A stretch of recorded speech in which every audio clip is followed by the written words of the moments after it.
कभी सोचा है हमारे हाथ में जो फ़ोन है या जो स्मार्ट डिवाइसेस हमारे चारों तरफ हैं, उनके अंदर वो कौन सी चीज़ है जो उन्हें चलाती है? वो है एक छोटा सा दिमाग जिसे हम कहते हैं माइक्रो प्रोसेसर। पर सवाल ये है कि ये नन्ही सी चिप आखिर इतनी पावरफुल बनी कैसे? तो चलिए एक मामूली से कैलकुलेटर से लेकर आज के सुपर ब्रेन तक इसके 50 साल के कमाल के सफ़र को समझते हैं। और इस पूरी कहानी को आसानी से याद रखने के लिए हम एक शब्द का इस्तेमाल करेंगे, ग्रोथ। इसका हर अक्षर हमें इसके विकास के एक बहुत जरूरी पड़ाव पर ले जाएगा। जी यानी जनरेशन की शुरुआत से लेकर एज यानी आज के हाई परफॉर्मेंस दौर तक। तो चलिए सबसे पहले चलते हैं जी पर, यानी जनरेशन स्टार्ट। ये वो दौर था जब इस कमाल की टेक्नोलॉजी ने दुनिया में अपना पहला कदम रखा था। एकदम शुरुआत। साल था 1971 और दुनिया ने देखा पहला कमर्शियल माइक्रोप्रोसेसर इंटेल 4004। आज के हिसाब से देखें तो ये बहुत ही मामूली था। सोचिए, ये सिर्फ 4 बिट पर काम करता था, मतलब एक बार में बहुत थोड़ी सी जानकारी प्रोसेस कर पाता था। इसकी रफ्तार तो आज के मुकाबले जैसे घोंगा चल रहा हो, और इसके काम करने के तरीके भी एकदम सीधे साधे थे। तो सवाल ये है कि ये छोटी सी चिप आखिर कर क्या सकती थी?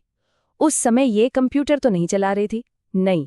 इसका मुख्य काम था इलेक्ट्रॉनिक कैलकुलेटर और दूसरे छोटे मोटे कंट्रोल सिस्टम का दिमाग बनना।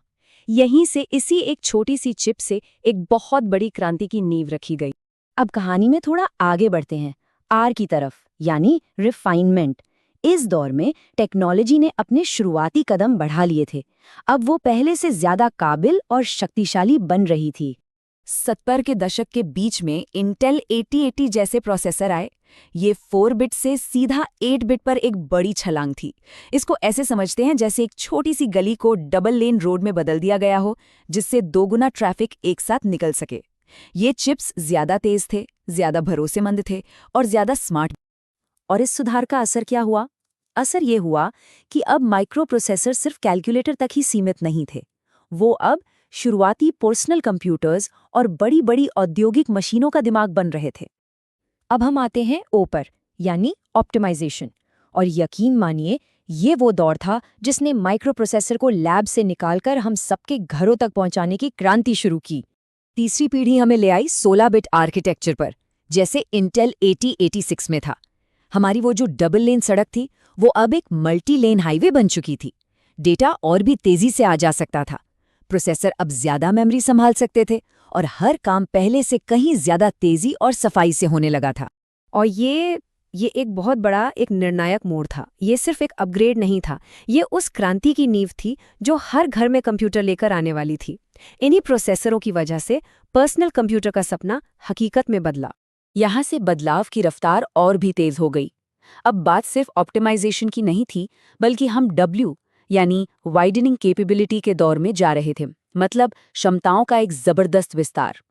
16 बिट और 32 बिट के दौर में जमीन आसमान का फर्क था। देखिए, 16 बिट प्रोसेसर एक बार में सिर्फ एक काम कर सकते थे, लेकिन 32 बिट प्रोसेसर लेकर आई मल्टीटास्किंग, यानी अब एक ही समय में गाने सुनने के साथ साथ किसी डॉक्यूमेंट पर काम करना भी मुमकिन था। और साथ में आया वर्चुअल मेमोरी का जादू, जो कंप्यूटर को ये यकीन दिलाता था कि उसके पास असल से कहीं ज्यादा मेमोरी है। कमाल था। इंटेल 8386 जैसे प्रोसेसर ने पाइपलाइनिंग जैसी नई तकनीकें पेश की। इसे एक असेंबली लाइन की तरह समझिए, जहां हर काम को छोटे छोटे हिस्सों में बांट दिया जाता है। इससे कुल मिलाकर रफ्तार कई गुना बढ़ जाती है। इसी शक्ति ने उन डेस्कटॉप कंप्यूटरों को जन्म दिया जो पहले से कहीं ज्यादा मुश्किल काम भी कर सकते थे। चलिए अब पहुंचते हैं टी पर, यानी टेक्नोलॉजिकल लीप।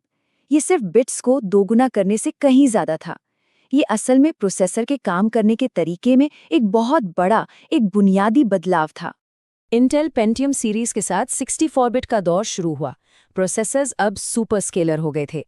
सोचिए, जैसे एक शेफ पहले सिर्फ एक हाथ से सब्जी काट रहा था और अब वो दोनों हाथों से अलग अलग काम एक साथ कर सकता है। प्रोसेसर भी अब एक साथ कई निर्देश चला सकते थे। मतलब अब सिर्फ ज्यादा मेहनत नहीं, बल्कि ज्यादा स्मार्ट तरीके से काम हो रहा था। और इन तकनीकी छलांगों का सीधा असर हमें दिखा इंटरनेट और मल्टीमीडिया के बढ़ने में। वीडियो, संगीत, ऑनलाइन नेटवर्किंग, इन सब के लिए जिस जबरदस्त पावर की जरूरत थी, वो इन्हीं प्रोसेसरों ने मुमकिन की। और ये सफर हमें ले आता है आज के दौर में। एच यानी हाई परफॉर्मेंस एरा। ये वो युग है जहां तरक्की की रफ्तार इतनी तेज है कि सोचना भी मुश्किल है।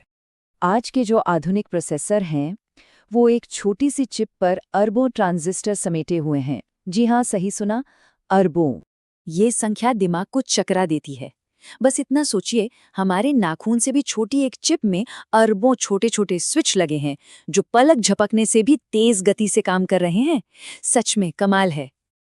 आज के प्रोसेसर सिर्फ एक कोर के नहीं हैं, उनमें मल्टी कोर आर्किटेक्चर है। मतलब एक चिप पर एक नहीं, कई दिमाग। और तो और इनमें आर्टिफिशियल इंटेलिजेंस और मशीन लर्निंग के लिए भी खास सपोर्ट होता है।